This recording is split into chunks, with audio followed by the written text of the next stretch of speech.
महाराष्ट्रामधल्या वृक्षतोड प्रकरणाच्या संदर्भात तुम्ही तुमच्या पक्षाकडनं भूमिका घेतली आहे की ती वृक्षतोड होणं हे चुकीचं आहे आणि तुम्ही तुमचे प्रवक्ते तुमचे पक्षाचे नेते असलेले सयाजी शिंदे यांच्या तुम्ही सोबत आहात या सगळ्या प्रकरणात। परंतु दुसरीकडे नितेश राणे म्हणतात की बकरी ईद ज्यावेळेस होते त्यावेळेस बकरी ईद मध्ये बकऱ्यांची कुर्बानी दिली जाते, त्यावेळेस मात्र हा सगळा कुठे जातो हे सगळं दयाळूपणा, आणि वृक्षतोडच्या वेळेसच हे सगळं कसं काय समोर येतं, अशा पद्धतीचा सवाल त्यांनी उपस्थित केला। मंत्री नितेश राणे साहेबांनी खरं तर राज्यामधलं किंवा देशामध्ये जगामध्ये ज्या पद्धतीनं आपल्यावरती एक संकट या ठिकाणी घोंघवते ते म्हणजे ग्लोबल वॉर्मिंगचं, बदलत्या हवामानामुळं बरंचसं आपल्या सगळ्या लोकांचं नुकसान होतंय। बदलत्या हवामानामुळं जीवन प्रक्रियेमध्ये सुद्धा बदल होतोय। जगामध्ये एक भीती या बदलत्या हवामानामुळे व्यक्त केली जाते आणि भविष्य काळामध्ये येणारं संकट म्हणून याच्याकडे पाहिलं जातंय। आणि अशा काळामध्ये वृक्ष लावायचे सोडून ते तोडायचं आणि त्याला कुठंतरी धर्माचा आधार घ्यायचा ह्याच्यात चुकीचं आहे। आज त्यांनी त्या ठिकाणी जे वक्तव्य केलेले आहेत, मला वाटतंय बकरी ईदचा आणि ह्या वृक्षतोडीचा दुरान्वय कुठेही संबंध नाही। या वृक्षतोडीला विरोध म्हणजे कुंभमेळ्याला विरोध असा होत नाही। काही लोक जाणीवपूर्वक बिल्डराच्या फायद्यासाठी काम करतात की काय, हा प्रश्न त्या ठिकाणी नाशिककरांच्या मनामध्ये येतोय। मला वाटतंय ते त्यांनी लक्षात घेतलं पाहिजे। ही पर्यायी जागा उपलब्ध असताना तपोवनातच जे काही साधू महंतासाठी व्यवस्था करायचा याचा अट्टहास त्यांनी सोडावा, लोकांच्या भावना लक्षात घ्याव्या, नाशिककरांच्या भावना लक्षात घ्याव्या आणि जगावरचं संकट सुद्धा त्यांनी लक्षात घ्यावं, एवढंच आपल्या माध्यमातून मी त्यांना सांगतो। जमीन गैरव्यवहार प्रकरणी परत एकदा अंजली दमानिया यांनी आज प्रेस कॉन्फरन्स घेतली। अजितदादांच्या राजीनाम्याची मागणी कायम आहे असं ते म्हणतायत आणि इतर शीतल तेजवानीला पायगड्या एकंदरीत किंवा 5 स्टार ट्रीटमेंट दिली गेली असं त्यांचा आरोप आहे।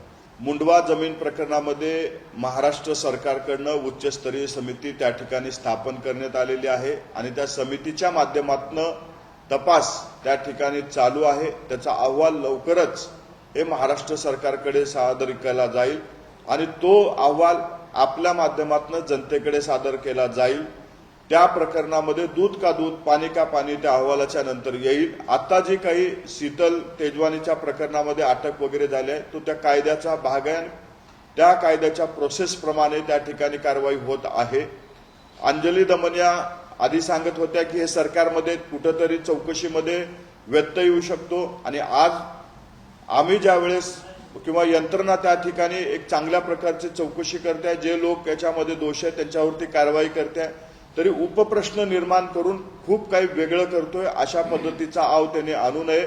अंजली दमनिया या स्थानिक स्वराज्य संस्थेच्या निवडणुका होईपर्यंत राष्ट्रवादी काँग्रेस पक्षाच्या विरोधात ऍक्टिव्ह राहतील, तसं त्यांचं रिचार्ज झालेलं आहे। त्याच्यामुळं त्या काय बोलतात हे आमच्यासाठी खूप महत्वाचं नाही। चौकशीच्या अंती जो अहवाल येईल तो आमच्यासाठी महत्वाचा आहे, तो महाराष्ट्राच्या जनतेसाठी महत्वाचा आहे आणि त्या अहवालाच्या नंतर दूध का दूध आणि पाणी का पाणी होईल। दिग्विजय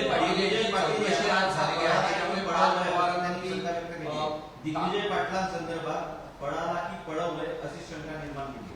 स्वतः मी माध्यमामध्ये बातमी पाहिली, दिग्विजय पाटलांनी लग्नाचं निमित्त कारण देऊन त्या ठिकाणी ते गेलेले आहेत आणि त्याच्यानंतर ते स्वतः ज्या ज्यावेळी चौकशीची गरज भासेल त्या त्यावेळी उपस्थित राहीन असं आश्वासन त्यांनी दिलेलं आहे। त्याचं पळून जाण्याचं पळवून लावण्याचा काही प्रश्न येत नाही। आम्ही पूर्णपणे चौकशीला सहकार्य त्या ठिकाणी करतोय, कारण चुकीचं त्या ठिकाणी काहीही घडलेलं नाही। हे लोक जाणीवपूर्वक माध्यमामध्ये एक प्रसिद्धी मिळावी म्हणून असे सनसनाटी आरोप करण्याचा ह्यांचा प्रकार आहे। याच्या आधी गोवंडीमधल्या हॉस्पिटलवरून त्यांनी सनसनाटी निर्माण केली, एक समितीचा अहवाल आला म्हणून खोटी समितीचा अहवाल दाखवून सनसनाटी निर्माण केली। अंजली दमनियाचं कामच आहे खोटे आरोप करून सनसनाटी निर्माण करणं। त्यांच्या मताला आम्ही फारसं महत्व देत नाही। आमचा पूर्णपणे विश्वास हा कायद्यावरती आहे। त्यांनी स्वतः जे काही प्रकरण आहे मला वाटतंय त्यांनी स्वतः त्याचा व्यवस्थित जर अभ्यास केला तर त्यांना समजेल की याच्यामध्ये कुठेही चुकीचं काहीही घडलेलं नाही। पार्थ पवारांवरती अटकेची टांगती तलवार आहे. हे बघा, मी अजूनही आपल्याला सांगतो, त्या प्रकरणावरती चौकशी चालू आहे. उच्चस्तरीय समितीच्या माध्यमातून ती चौकशी पूर्ण होते. चौकशीच्या अंती दूध का दूध पाणी का पाणी होईल, परंतु काही लोक फक्त या चौकशीमध्ये अडथळे निर्माण करणे, चौकशी चालू असताना वेगवेगळे आरोप करून सनसनाटी निर्माण करणे हा त्यांचा हेतू आहे. हेतू पुरस्पर जाणीवपूर्वक राष्ट्रवादी काँग्रेस पक्षाला बदनाम करण्यासाठी त्यांच्याकडनं हे कट कारस्थान चालू आहे. परंतु राष्ट्रवादी काँग्रेसच्या पाठीमागे जनतेचे आशीर्वाद आहेत. असे कित्येक लोक याच्या आधीही आरोप केलेत, आजही आरोप करतायत, परंतु महाराष्ट्रामधल्या आरोप करणाऱ्या एकाही व्यक्तीनं राष्ट्रवादी काँग्रेस पक्षाच्या एकाही व्यक्तीचे आरोप अद्यापपर्यंत सिद्ध करू शकलेले नाहीत.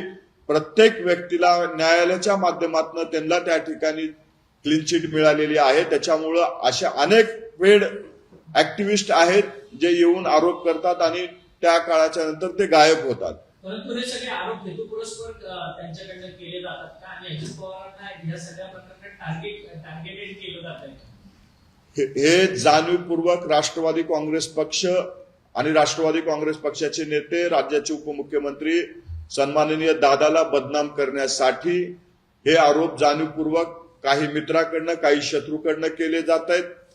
योग्य वेळी कोण मित्र कोण शत्रू याचाही खुलासा आपल्या समोर आम्ही करू.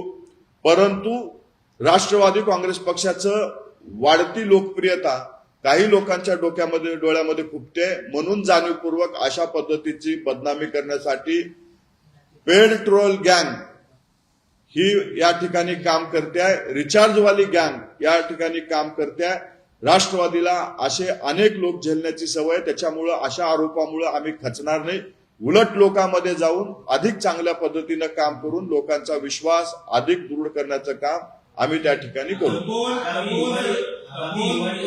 राजकारण आपल्याला पाहायला मिळते. साधुग्रामसाठी जी जागा आहे ती देखील एक षडयंत्र आहे, ती परतवण्याचा प्रयत्न आहे, असं देखील आता आरोप होताना पाहायला मिळत आहे.